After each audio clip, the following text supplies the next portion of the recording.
Good evening, everyone.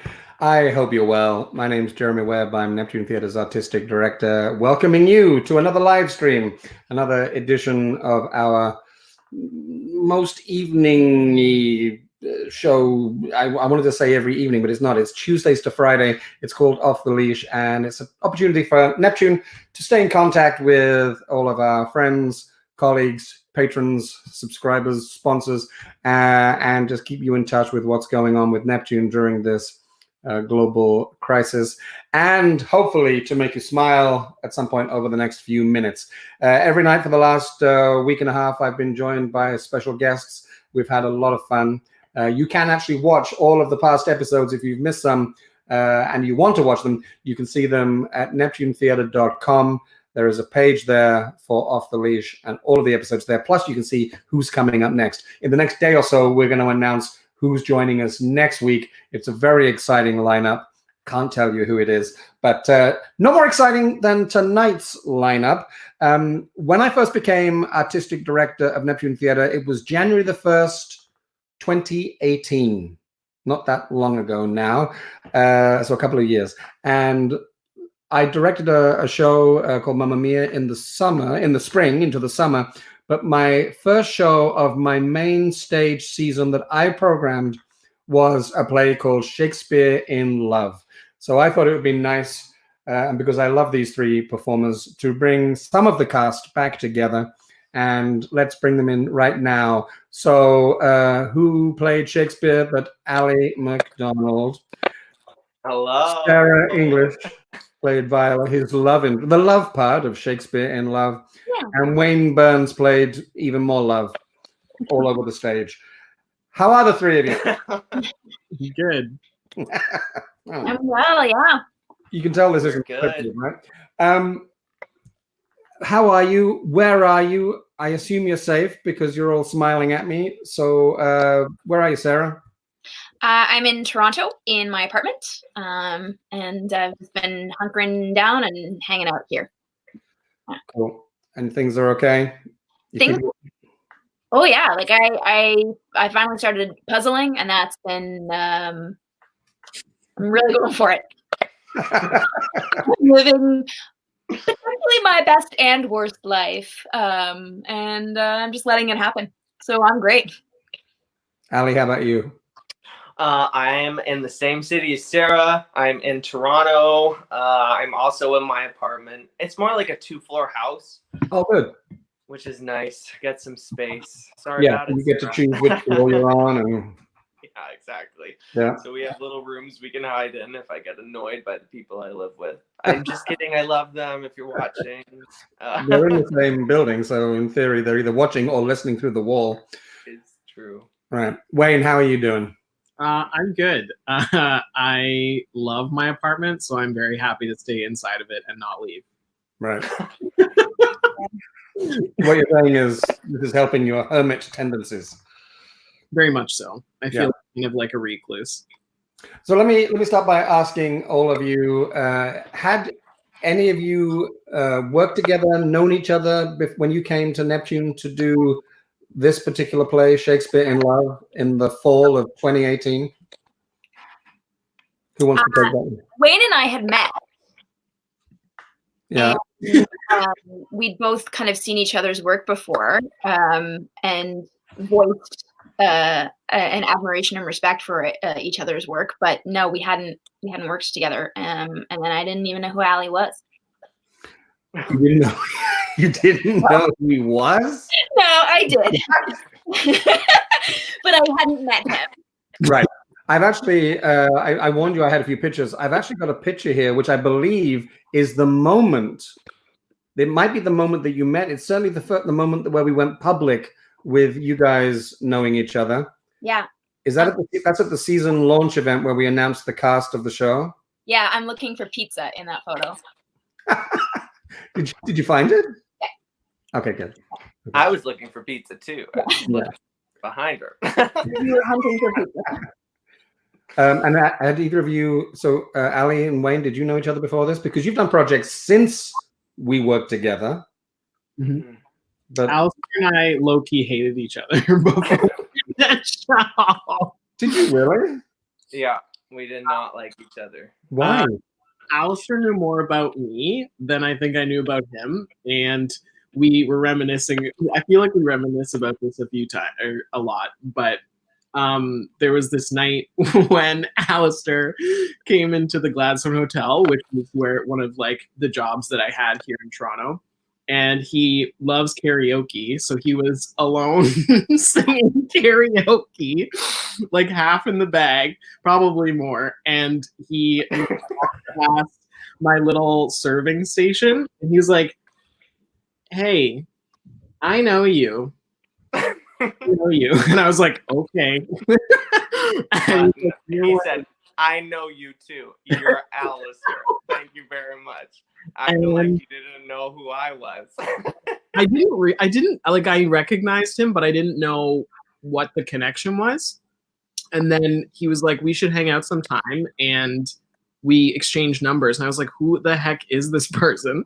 Yeah. And then we never spoke again until we found out we were cast in the show. Until one day I get a text message from this random number, because I did not save his number, I don't think. Not that I remember too well. Yeah. And it was like, "I'm Wayne. Are you and Shakespeare in love?" Right. He'd asked Sarah, because Sarah and I have a mutual friend, Rose Napoli, who's an incredible playwright and actress. Dear Mr. Wells. And so, because Sarah, I think you and I had met at Rose's party. That's when I like confessed my admiration of you. But I don't think I knew. Fundraiser, yeah. But I don't think that was way before the show. I think that was like the summer before. Yeah. Yeah. So Sarah and I were like low key texting each other, and I was like, "Who's Alistair McDonald?" And then I was like, "Oh my god, I met this guy at the Gladstone." So Ali, you played Shakespeare. Sarah, you played Viola, and Wayne, you played Kit Marlowe, another writer in the story who's a successful, creative writer that doesn't seem to be blocked. And Shakespeare is basically trying to catch up and have an output similar to his, or be as successful as him, right? That's how I remember it. It's 2 years ago. I've directed other plays since then. What are your memories of that time? I have a lot of memories of that time, but nobody wants to know what I think. Do you remember much about the time that we were together and the play and the rehearsal process? Well, I remember we had 18 days to mount a 2.5 hour show with dog tricks, full singing, fight choreography, dancing. It was probably the most ambitious thing I'd ever been in. Yeah. To this date. Yeah, I mean, I'll show some pictures while you're talking, but it is sheer amazement that we. I mean, like, I didn't have a lot to do, so compared to Ali and Sarah, I feel like I just kind of stood back and was like, "Wow, yeah, wow." Yeah, it was kind of nuts, but Sarah did get to wear a lovely dress or two. I got to wear beautiful dresses, and then with like full men's outfits underneath those dresses. Yeah. Yeah. So I mean, I remember all of the rehearsal stuff, and Ali and I made a point of kind of connecting before the show started rehearsing, so that we were very comfortable with each other to go where we needed to go, which was great. And honestly, like, the thing that sticks out in my brain is just those quick change rehearsals in tech when I was just like, okay, we don't have time. Okay, I'm gonna just wear these outfits during Q to Q, and that's when we're gonna do it. And just wearing like ball gowns for like hours at a time sticks out in my brain, and getting to play on that set. But we just Joanna used set was amazing. I'm just trying to see if I can bring up a picture here that shows it in all its glory. I don't have one to hand, but it was sorry. Now, Sarah, this was also a special show for you because you got to work with someone that you respected and admired. And I don't mean me. Not these guys. Not us. Susan Stackhouse, I'm assuming is who you mean. Yeah, that was really special. She was my professor, my voice professor at Dow, studied, and we actually, a couple years after we graduated, we were in a production of Romeo and Juliet together, and she played the nurse and I was Juliet, and somebody pretty awesome played the friar. I don't know who that was. I don't know who that was. Yeah. It was and to kind of get to revisit that when I at least felt like I'd grown a lot as an actor, and revisit that relationship with her as performers was awesome. And it has really, I think, kind of strengthened our friendship and our working relationship as well. Yeah. Now, if Susan was watching this, which I assume she is because she's a friend of ours, and I'm sure she's watching diligently every single episode, if you guys could send her a message, what would you say? I mean, I can gush. I love you, Susan. I love you so much. That's what I would say. Wait a second. Susan Stackhouse is a surprise guest tonight. Like one of the things that there was this line that you said, and I just can't remember what it is right now. I don't know whether it was part of the script or whether you were just joking around. But that's what I wanted to say to you, but now you're here, so. Yeah. There was this scene that Sarah and Susan had right after there was this ball, right after I meet Sarah's character, where they just have this lovely scene, and Wayne and I would watch every night and ad-lib as if we were them before going to do our biggest scene together, which was the balcony scene where I had to like climb up the balcony and climb on Wayne. Yeah. And we just had so much fun watching you both work together, like a little too much fun. Like well, let's how are you? Show pretending to be you two while watching you, and while half the cast watched us be you. It was so much fun. We used it as like a little preparation method to go have fun in one of my most fun scenes in the show, which was the balcony scene. So thank you for that. It was so awesome to work with Susan. Well, you're very welcome. Ex-legend. Susan, how are you? Susan, hi. I'm great. I'm great. Besides all of this stuff that's happening. Yeah, it's good to see you. Yeah, thank you. Thanks for bringing me in, Jeremy. Yeah. It's lovely to see all four of you. It's fantastic. It's warming my heart.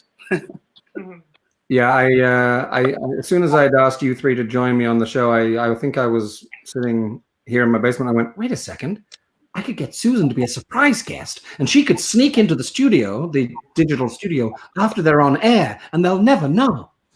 So it worked. I feel like this is what you do to me, is that you just you ask me to show up somewhere and then you surprise me with Susan Stackhouse. I kind of do that, don't I? I do that. There is one person, the four of you, that I couldn't get hold of. I probably could have tried a little harder, but this person was actually the true star of the show, and here they are during their audition, just after they'd finished their audition, when they heard that they had a really good chance of getting the part. Yeah. And I would like to say that if we were all allowed to cozy up to you like that after an audition, then exactly. I just feel like we were a little more professional than she was in that moment. Yeah. In that moment. She wasn't the most professional of the cast. She was beautifully trained. But I remember one night she kind of barfed on stage. What? She barfed and then on she stage. ate it. The treat. Yeah. And then she just ate it. Yeah. Susan and I really loved, that was one of our favorite things, was to watch that bit of her doing her tricks. Yeah. Because she started to learn, well, if I'm not immediately getting the treat until after I go off stage, I'm not going to do it. Yeah. And so she just kind of, as long as she did something other than sit, it was going to be fine.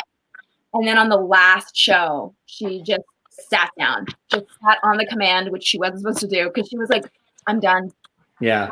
God bless Andrew Chandler. God bless Andrew Chandler right now, because that man had the patience of Job for that entire run. There would just be nights where he was like, I don't know what to do. Yeah. I think there was an element of making sure that Andrew Chandler had the role that would deal with the dog because they knew that Andrew had the patience of a saint and would continue working no matter what the dog did. We're getting a few messages, so I'm going to bring up a few now so you can see. Oh, that's nice. My mom. Is that your mom? Oh, that is your mom. Thanks, There we go. Mom. Hi, Jocelyn. And Ashley thinks you're going Audrey Hepburn tonight. Well, thanks, Ash. Jenny King says hello. Hello, Jenny. Hi, my dad. That's me with blonde hair 6 years ago. Oh, is that really? Yeah. Wow, it looks like one of the Hemsworth brothers. Oh, thank you. Oh, wow. I just gave you a compliment without even noticing that I did it. I mean, I hope I still do. Yeah, sure. Yeah. You look like one of the Hemsworth brothers during a pandemic. Thank you. Actually, I've been following them on social media. They're doing great. Yeah. Now, you see, now I've started this. All the mums are getting in. And yeah. My brother. Oh. Basically, the only people watching this right now are your families. Yeah, pretty much. But that's okay. That's okay. Susan, tell me a little bit about doing this show and the reason. I know the reason, but tell the story of the reason why I had you and Sarah play these roles together, but explain who you played in Shakespeare in Love. So I played the nurse in Shakespeare in Love, and I played the nurse in Romeo and Juliet, and with Sarah both times. And I think you're probably going to be able to tell the story better than I, but my understanding was that you wanted to bring us back together again. It was kind of a little in theater thing that you were working on. Am I getting close? Yeah, you're exactly right. We had such a wonderful time, the three of us in Romeo and Juliet, and I absolutely adored working with you. And Sarah and I connected really strongly. We loved playing those roles together, and so you offered us an opportunity to bring it back again when Sarah's character was more mature. Yeah. A little more independent, a little bit more bratty. Yeah. How are things with you and with the university? For folks that don't know, Susan, I don't want to say your job title and get it wrong. What's your job title at? Professor in the acting program at the Fountain School of Performing Arts, and I specialize in voice and speech. Right. Yeah, it's a real tough time. And on March 13th, Friday, March 13th, I remember we all got the word, and we were ending the term, and we still had 3 weeks to go. Most of it was going to be the final presentations for all of the students. About 20 to 25% of their mark, really, as everything kind of leads towards that. Sarah will remember vocal masks were about to be presented, and it's a big deal, and a lot of feedback comes from that, getting everybody ready for the next year. And so that was really shocking. And we all had to figure out how we were going to wrap up the year for every class, and whether we were going to do any teaching online or any exams online. So we all put our heads together. I'm amazed at how everybody just kind of put their head down. I felt like I didn't sleep for about a week. I'm sure that was the feeling most of us had at that time, because it was so surreal. And I'm still working on all of that right now, wrapping up the term. Yeah. So the graduating students, those people that would be, usually doing their sort of end of year show, the final one anyway, and then they emerge into the marketplace to sell themselves as actors. Are they basically done now? Are they out there? They're done. They might be writing an exam here or there, but they've wrapped up everything to do with the acting program on Monday. Right. And online, and with final outstanding assignments, and they're done. And it's just like with everybody that's experiencing it, and my heart goes out to everyone. Several of this year's graduating class had shows lined up. Right. And it's always very exciting for us when that's happening at the end of their time at Dal. And so we're thinking of them all right now. I'm thinking of everybody actually right now. But I Yeah. can tell you a little story. The graduating class had collected money to have their end of year party. They were really, you remember that, Sarah? That they were really looking forward to the end of the year party. And of course, they didn't get to have their end of year party. Everybody had to go home to, oh, there's Maya. She's in the graduating class. They had collected money and they weren't going to have their party, so they donated it to Feed Nova Scotia. And the new prez at Dal was so inspired, he matched it. And then Matt and I were so inspired, and we had the wherewithal that we matched it too. And so we've got a little thing going on, but we are so thrilled and pleased, and they're just an amazing group of graduates. Yeah. So yeah, we're really thinking about them right now. Yeah. And then we have to figure out what to do for the future, the near future. That's all up in here. Yeah, we're all doing that right now. Well, I hope that all of that graduating class will, when we all get back to work, we'll do something, Susan, at Neptune Theatre for them. If they're still in town, we'll get them together and have them in and let them audition again and make sure that they get seen by the community, because, of course, that last show is really important for them. And Thank you, Jeremy. We love to support you. And let them work with these three. Bring them right with these three. So I do want to make time to ask Wayne and Ali. You have continued working together, and one of the things you've done is create a film. Tell me a little bit about that. Alistair, do you want to go? Oh, well, I mean, I'm just kind of in it, but what happened was I was working on another show last year, and Wayne and I had become best friends, and I love Sarah too. We're very close as well. So thank you for bringing us together. You're welcome. Really just brought a lot of love into my life. But Wayne and I were like, you know what? We want to work together. And I had just shot a film, so that was kind of in the medium that I was exploring. That was new to me, kind of. And we decided to go to the library, and Wayne went before me because I was in rehearsals for something, and he hunted down some queer-centric plays that were Canadian that we could maybe get permission to adapt. And we sat down and we read. And that's that's your cue to finish the story. Essentially, there's a play by Brian Grader called Liar, and Alistair and I basically fell in love with the work, and we felt that it was a really interesting kind of. It's obviously not our original work. It's an adaptation of Brian's work, but we really wanted an opportunity to work together, and the script just kind of. Spoke to our current situation that we were going through in personal situations. And so we adapted that. I ended up pitching it at Inside Out last summer, which is the big LGBTQ film festival in Toronto. It's the biggest in the world.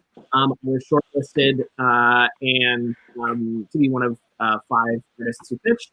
And I just picked up where you left off.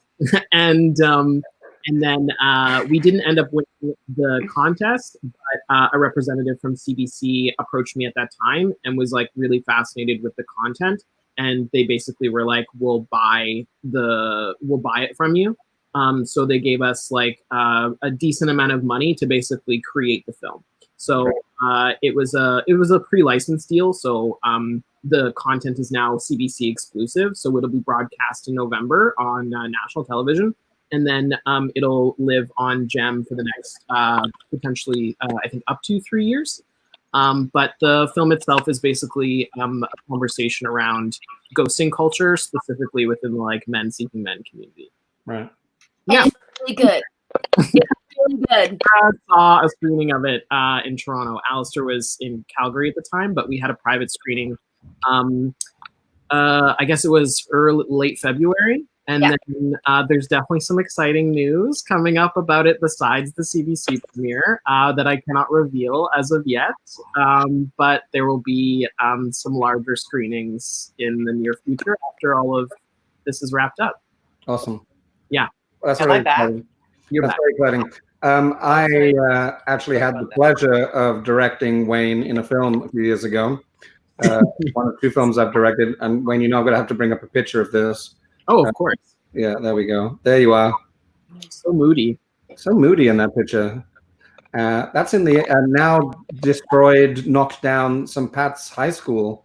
The movie Bone Deep was set. The first part of it was in a high school, and there you are. Exactly. That's where we first worked together, right? That was the first time. Yeah, I think so. Yeah, You and I had like met before, and like because I was still like, yeah, because I remember seeing you in Romeo and Juliet with Susan and Sarah. Yeah. Well, I was at PPTP. Right. That's right.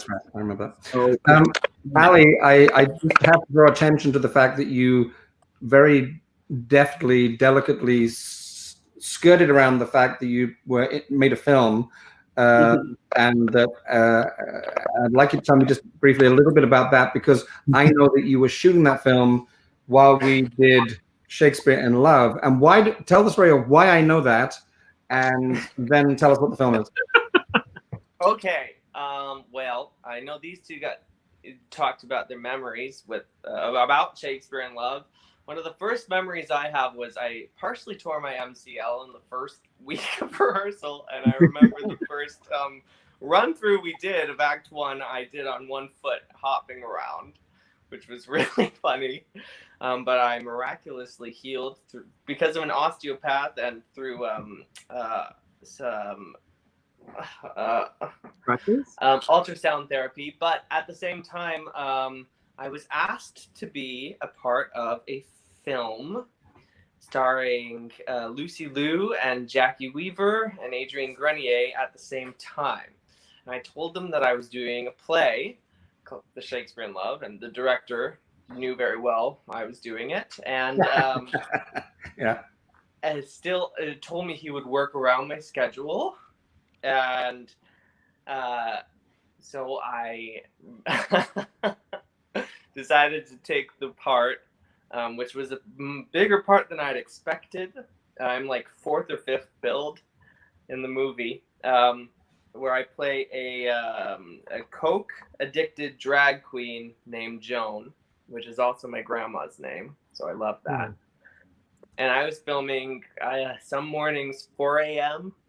until 5 p.m. and then being shuttled to the theater to be in boy drag. So in the early day, I'd be in a corset and I'd be in full drag. Then I'd wash it all off and I would come to Neptune and I would perform Shakespeare. But remember, because I sure remember, one character required a beard and one required no beard. Yeah, I remember that too.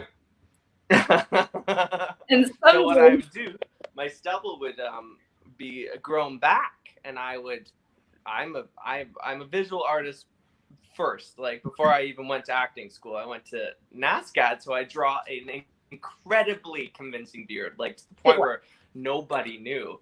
Except Sarah, because sometimes it would end up on her face at the end of Act 1 where we have a love scene. She'd just knock on my door. She'd be like, hey, Allie, I have a mustache. Do you have some makeup protecting spray you could put on that? And I did. Yeah. Yeah, I do remember that. So on my face. Yeah. It wasn't a huge big deal, but I do remember you had to let me know that you were, and I wasn't mad, but I was like, well, I need an actor with a beard, because Shakespeare has, the cliche image of Shakespeare, he looks like you do right now with your beard and your hair, and and then you said, no, I'm gonna shake it all off. So whatever. Well, and you know what? I'm glad I did, because I probably will never have the experience of doing that again. And it was so cool because Jackie Weaver, who is a 2-time Oscar nominee, actually, I worked with her on my first day. So on my dark day, my Monday, I had a 12-hour day with just her, which was probably my hardest day in theory. Right. And she said to me, I love your work so much that I'm going to come see the play. And at first I was like, hell no, I'm not going to see that play. And then she came and she was so lovely. She sang everybody's praises. And she told everybody on set, from PAs to the first assistant director, to come see the show because she loved it so much. And she brought it up again when I went to the world premiere just 2 months ago, and how much she loved it. And her husband is a big Shakespearean actor in Australia, and she just sang everybody's praises to him. So it was so special. That's amazing. To have that happen, and to get to play both of those roles at the same time was really cool. I'm really glad you got to do it too, and I'm thrilled for your success with that. And so I guess we're nearly out of time. We're actually out of time. We should wrap it up. But I want to thank you for being here. Is there anything you want to say to the folks that are watching and that will watch over the next few days as they sit and they finish the entirety of Netflix and finally find these episodes in a dusty vault somewhere and dig it out and remember the time that they survived this pandemic? What do you want to say to folks watching right now? Well, I do have something to say, but I would first like to say thank you for bringing us all together in Shakespeare in Love, Jeremy. Now, I found the whole experience to be, I think it was the world's best ensemble, all of us together. Good for you. I was ready. Yeah, it was really a fantastic experience. And there was nothing like waiting for that. We were all on stage at the beginning of the show, and Wayne was in the trap down below. We could stomp on their heels. But just waiting for us to get going and for the curtain to rise wasn't that just an electric experience? It was fantastic. And the other thing I wanted to say was, if people out there are not already doing it, they should be checking out National Theatre Live and the free stuff that's streaming for the month of April. I think that tonight Jane Eyre starts, and One Man, Two Governors. We've just nearly killed ourselves laughing. We got to see that. And then there are a couple more coming up towards the end as well. So I just wanted to share that. That's great. Everyone. Thank you. And I just think that, maybe right now it is this time, and that's okay.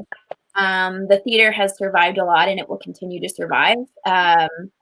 But consider getting subscriptions or donating to different arts organizations and theaters, because we could use it.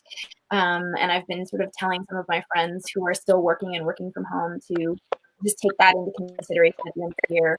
And I know that probably the people that are watching this are people that know. But it's still worth saying. Just think about that arts organization that you're like, oh, sad that I didn't get to see it, and then just find a way to donate your ticket to it.